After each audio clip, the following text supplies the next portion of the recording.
ખેડા જિલ્લાના મહુધા તાલુકાના મીનાવાડા ગામમાં કરોડો રૂપિયાના ભ્રષ્ટાચારના આક્ષેપ। સરપંચ રંજનબેન સોઢાના દિયર વહીવટ કરતા હોય તેવા પણ ગ્રામજનોના આક્ષેપ। આજે ચાલુ દિવસ હોવા છતાં પણ ગ્રામ પંચાયતમાં તાળું મારવામાં આવ્યું હતું। મીનાવાડા ગામના ગ્રામજનોમાં આવાસ યોજના અને રોડ રસ્તાના કામોને લઈને ભારે રોષ જોવા મળી રહ્યો છે।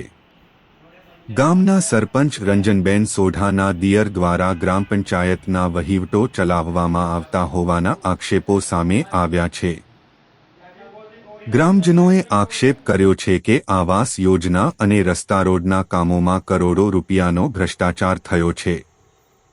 લાભાર્થીઓની પસંદગીમાં અનિયમિતતા, કામની ગુણવત્તા નબળી અને ભંડોળનો દુરુપયોગ થયો હોવાના ગંભીર આરોપો લગાવવામાં આવ્યા છે। વધુમાં ગ્રામ પંચાયતમાં અત્યાર સુધી એક પણ ગ્રામસભા યોજાઈ નથી, જેના કારણે ગ્રામજનોને તેમના મુદ્દાઓ ઉઠાવવાનો કોઈ મંચ મળતો નથી।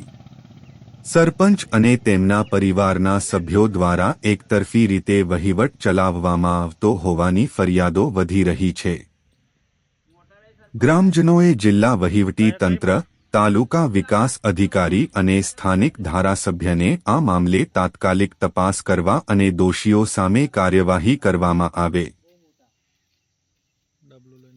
રંજનબેન મહેન્દ્રભાઈ કઈ રીતના અને કેવા પ્રકારના કૌભાંડો થયા છે? કૌભાંડ તો સર એક વસ્તુ છે કે અમારા આવાસ મંજૂર કોઈ કર્યા નહીં આજ સુધી।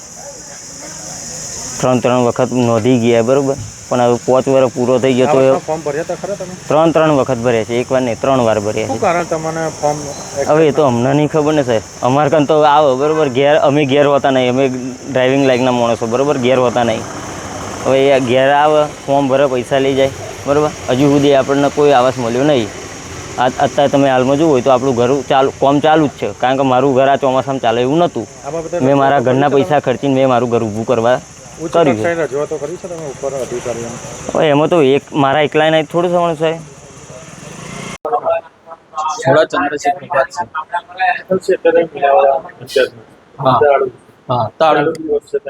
તો એમ છતાં પંચાયત બંધ જ છે।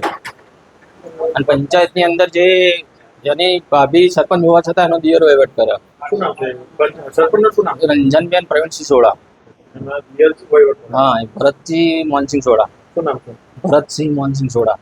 અને કયા પ્રકારના આક્ષેપો જે પંચાયતના સભ્યો, પંચાયતના સરપંચ, આ કમિટી ગણ જે એ બધું એમના અંગત કામ માટે જે પૈસો ગ્રાન્ટ આવી હોય કે પોતાના અંગત કામ માટે જ વાપરેલા।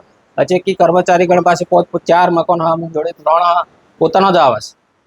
કોઈ ગરીબ મજૂર લોકો છે એ 60% લોકોને કોઈ આપી જ નથી, કોઈ સહાય નહીં, કશું નહીં।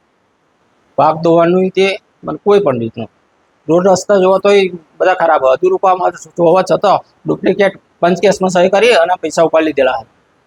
કામો કેવા પ્રકારના થાય છે અને કોને આપવામાં આવે છે?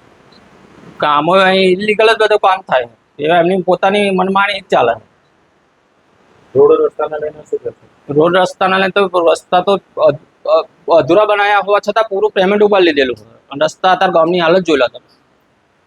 અને બ્લોક જે ગામમાં બ્લોક નાખે પોતાના અંગત માણસો માટે જ નાખેલા। કોને રજૂઆત કરી તમને? જિલ્લા કલેક્ટર, ધારાસભ્યશ્રી, જિલ્લા વિકાસ અધિકારી સાહેબના। શું જવાબ મળ્યો તમને? કોઈ જવાબ મળ્યો જ નથી। કેટલા ટાઈમથી તમે રજૂઆત કરો છો? રજૂઆત હું 5/12/2024 25 ત્યાં સુધી કોઈ કાર્યવાહી જ નહીં થયેલી। શું છે માંગણી કરે? મારા યોગ્ય રીતે મને સંતોષકારક જવાબ મળી જવો।